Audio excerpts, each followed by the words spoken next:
Mes frères bien-aimés, quelle merveille cette fête de l'Épiphanie, hein? Que ces rois qui débarquent à Bethléem et dont les chameaux chargés de présents s'arrêtent devant le lieu le plus humble de la terre où dort à point fermé le roi des rois, le souverain de l'univers. Le Christ dort paisiblement parce qu'il est aimé. Et cette scène de l'Évangile, nous la connaissons presque par cœur. Elle fait quasiment partie, je crois, du patrimoine même de l'humanité. Nombreux sont les artistes, les peintres, les sculpteurs, les poètes qui ont représenté cette scène, mettant ainsi en lumière toute la poésie que contient cette rencontre unique entre ces fameux rois mages et l'enfant le plus célèbre de toute l'histoire des hommes et des dieux. Vous aurez remarqué que l'Évangile ne mentionne ni le nombre, ni les noms des mages. En grec, magoi, mage, sage au sens de savant. L'idée de leur origine royale apparaît chez Tertullien au début du IIIe siècle. Et celle de leur nombre évoquée un peu plus tard par Origène. Origène qui s'appuie sur les 3 présents offerts, l'or, l'encens et la myrrhe. Et il faut attendre le VIe siècle pour qu'ils soient nommés Melchior, Balthazar et Gaspard. Et c'est depuis le 8e siècle, avec Bède le Vénérable, qu'il représente l'Europe, l'Asie et l'Afrique, n'en déplaise aux mères frontistes.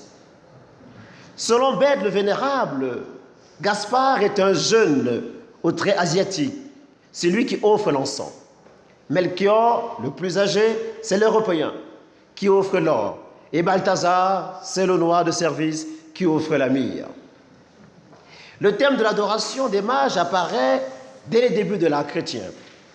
Et très vite, il devient un des thèmes les plus populaires de l'iconographie chrétienne, et particulièrement en Italie au moment de la Renaissance. Et cela a été illustré par des peintres comme Giotto, le maître de Francfort, Frangelico, Léonard de Vinci et bien d'autres encore, jusqu'à la version des Inconnus. Tous ces artistes ont bien compris que la beauté, mes frères, ne passe pas seulement par des concepts, mais aussi par le cœur. Par le cœur qui ressent, par le cœur qui éprouve et par le cœur qui est touché.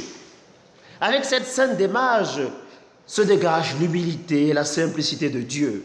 La simplicité par le cœur et cela crève les yeux.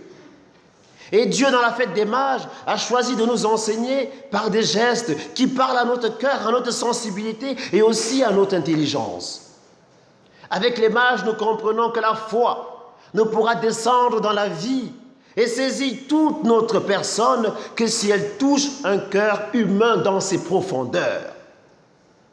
Et si aujourd'hui nos églises se vident, si le christianisme ne semble plus retenir l'attention de la plus grande majorité des hommes, du moins en Occident, ce n'est pas seulement parce que la société se laïcise et que les politiques n'ont que faire des voix des catholiques, sauf en période électorale, ou parce que le consumérisme aurait volé à Dieu ses enfants. Non, mes frères, ce ne sont pas les seules raisons qui travaillent contre la croissance de la foi dans les consciences. Il y a une autre raison, je crois, qui, à mon avis, joue terriblement contre la foi. Et nous, chrétiens, nous en sommes responsables. C'est que la foi est devenue, par je ne sais quelle opération du Saint-Esprit, c'est pas du Saint-Esprit, ça j'en suis sûr, la foi est devenue un système de pensée, un message, un lieu de discussion, d'échange, une sorte de philosophie que l'on étudie. Comme m'a dit une femme un jour à Frère Abel, un Alléluia. Allez savoir ce que ça veut dire. Rien. Alors que la foi, mes frères, il faut l'éprouver, il faut la ressentir, il faut l'expérimenter. Il faut en effet que le cœur soit touché pour que la foi y vienne et que la foi s'y loge et s'y installe.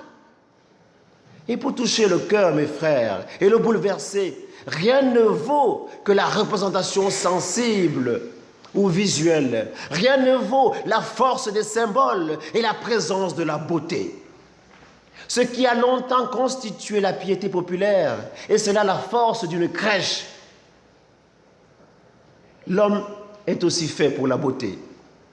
Nous avons été créés par elle, nous apprend le livre de la sagesse, et nous sommes faits pour elle, et elle nous va comme un gant. Les cerveaux suppates sont dangereux en amour et en religion. Les prétendus penseurs qui ont fait du mal par leurs belles œuvres sont pour la plupart des hommes secs, des hommes au cœur sec.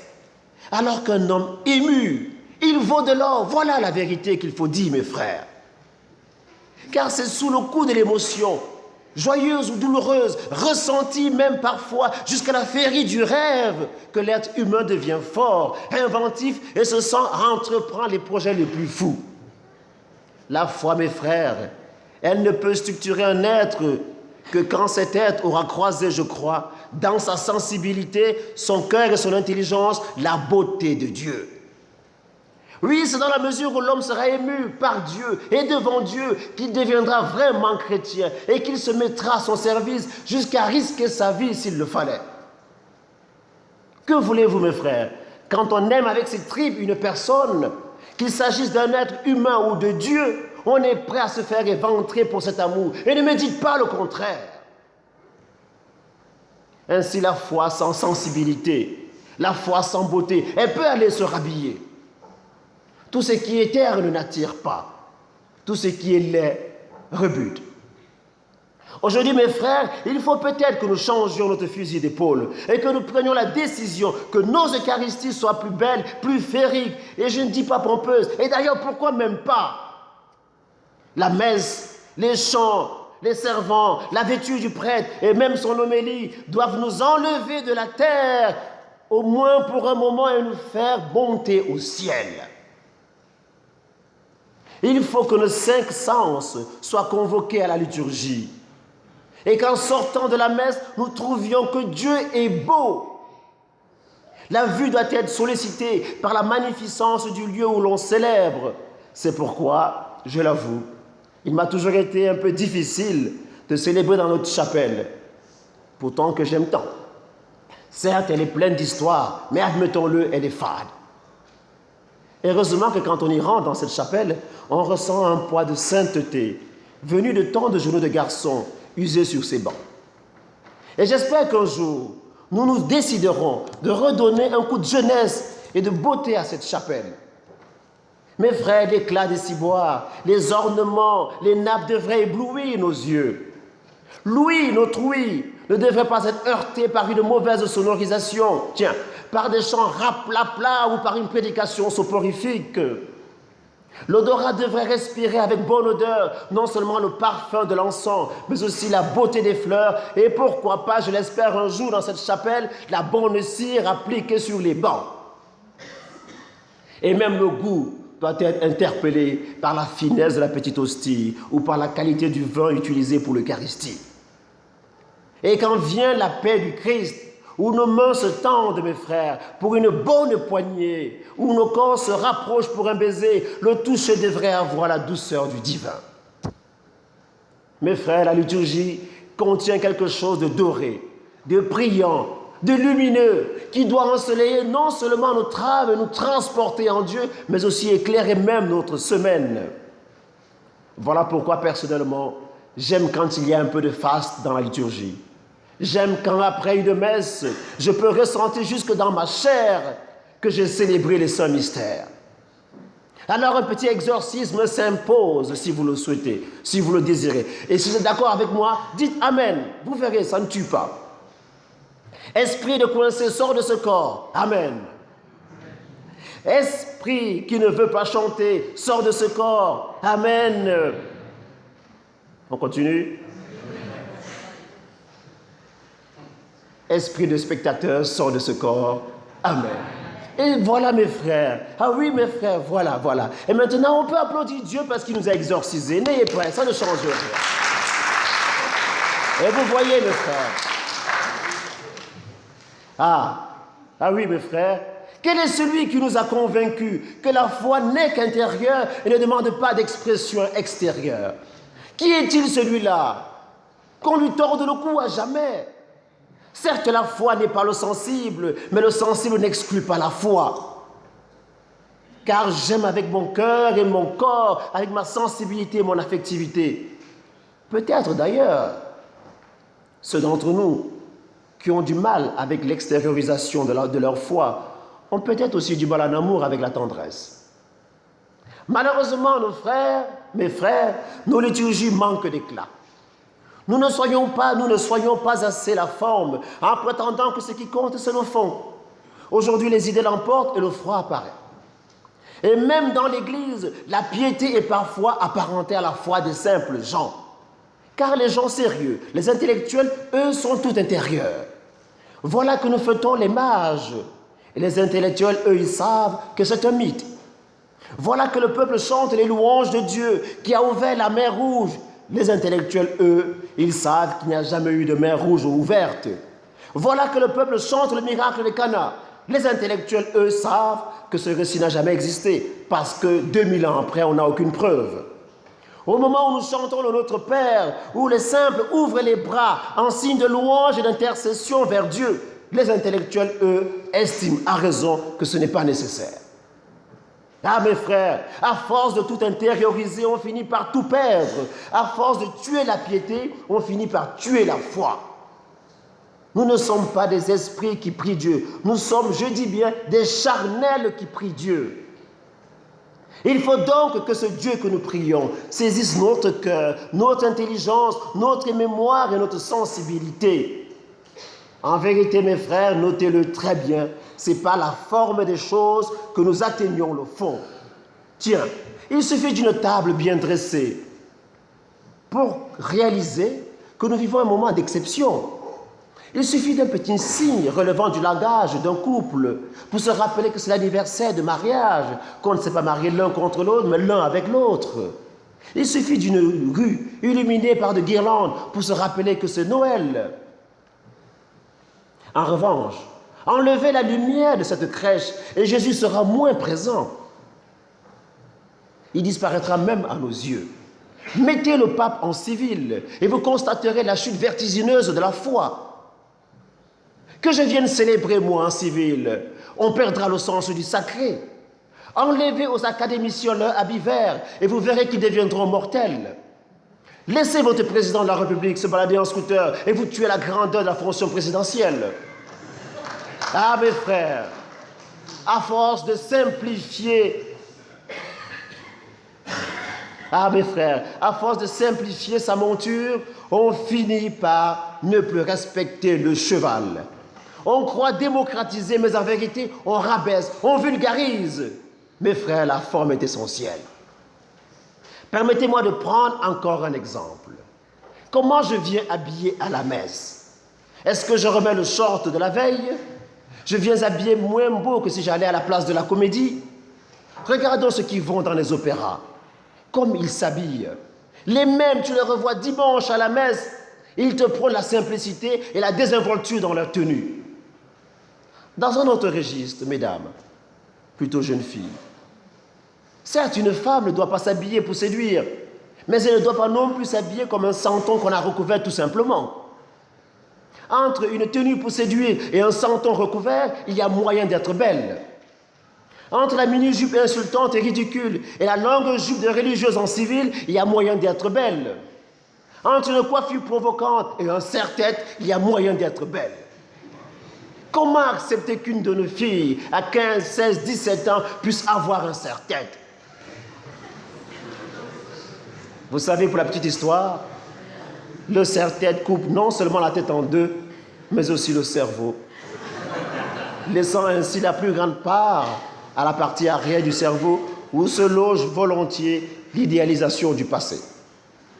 Alors on va se réfugier derrière celui qui a dit que l'important c'est la beauté intérieure, ou devant celui qui a dit l'important c'est de participer. Eh bien non, mes sœurs, par amour du Christ, soyez belles et prenez soin de vous. Toutefois, n'oubliez pas que les femmes qui n'ont que la beauté extérieure servent de top modèle. Mais celles qui ont la beauté intérieure servent d'exemple. L'idéal, c'est d'allier les deux. Montesquieu a dit toujours, dans les jeunes femmes, la beauté supplée à l'esprit, et dans les vieilles, l'esprit supplée à la beauté. Vous l'aurez compris, mes frères, la forme est essentielle, et les mages nous le prouvent. Et puis entre nous, il n'y a pas que les idées qui comptent. Nous avons une sensibilité qui est appelée à vivre, à être nourrie, même si elle doit être éduquée. Lorsque nous aimons un être, et j'y reviens, nous l'aimons tout entier avec notre corps, avec notre âme. Nous aimons le voir avec nos yeux, le sentir avec notre odorat, l'entendre avec nos oreilles et le toucher avec nos mains. Eh bien, mes frères, même Dieu n'échappe pas à cette logique. Et la preuve, la voici. Quel que soit l'angle sous lequel on regarde cette scène de l'Épiphanie, on n'y voit que de la beauté, du panache et de la féerie. Il y a d'abord l'étoile, qui selon Origène fut créée spécialement par Dieu pour la naissance du Christ. Mais peu importe qu'elle ait été créée ou non spécialement pour annoncer le Christ, ce qui importe, c'est que cette étoile rajoute à l'éclat de la nuit et de la beauté. Comme on peut le constater, cette étoile attira l'attention des mages parce qu'elle était belle et particulière. Encore une histoire de sensibilité qui se laisse rapter et capter par le beau. Mais venons-en aux mages. Je suis sûr qu'en rentrant dans cette maison modeste où était la Sainte Famille, ils ont dû être impressionnés par la simplicité et par la beauté du lieu, par la propreté des linges et par la paisibilité du lieu, par la beauté de Joseph, de Marie et évidemment du petit enfant Jésus qui dormait dans une mangeoire de fortune, mais tout aussi belle. Comme quoi, mes frères, pour avoir quelque chose de beau, il n'est pas toujours nécessaire de faire dans du coûteux. Mais ces mages qui viennent d'Orient, ils ne sont pas venus parler, ils ne sont pas venus là pour discourir, ils sont venus pour poser un geste, un acte. Et au petit Jésus qui se réveille et leur adresse son plus beau sourire et leur ouvre ses bras pour exprimer sa joie. Voilà ce qu'ils ont vu et voilà pourquoi ils ont cru. Et le premier mage, comme on le sait, ouvrant son coffret, offre à Dieu l'or. Vous voyez mes frères, encore une question d'or. Non seulement pour sa valeur, mais aussi pour sa beauté et son éclat. Le second mage ouvre son coffret et lui offre de l'encens, un encens très précieux qui sûrement a dégagé une odeur formidable, une bonne odeur du Christ. Et le troisième mage dépose sur les pieds de Jésus, qui plus tard seront crucifiés, de la myrrhe. L'or annonce la royauté de cet enfant, l'encens proclame la divinité et la myrrhe, comme on le sait, annonce la mort et la résurrection. Ainsi, ces mages proclament le triple destin de l'enfant. Il est à la fois roi, Dieu et ressuscité. Et en apercevant ces présents, j'imagine que Marie et Joseph ont dû trembler d'émotion. Tiens, encore une émotion qui les a transportés tout de suite dans le cœur même du mystère de leur enfant. Et cette beauté, mes frères, cette poésie qui surgit de la crèche, elle a été voulue par Dieu. Et bien qu'elle ne semble qu'un décor, elle nous aide à adhérer profondément au mystère. Eh bien, nous aussi, nous avons besoin de passer dans le mystère de la foi. C'est-à-dire, nous devons entrer dans le mystère du surnaturel, du supra-logique et de l'inattendu. Et c'est pourquoi nous avons besoin, mes frères, de féerie, de poésie, de beauté. La beauté sauvera le monde, dit un jour Dostoïevski. C'est pourquoi je vous en supplie, mes frères, créons autant que possible de la beauté autour de nous, pour Dieu et pour nos frères qui en ont tant besoin, et notre foi en sera affermie. Comme l'a si joliment dit un jour le curé d'Ars, à Dieu convient l'or, l'encens et la myrrhe. Amen.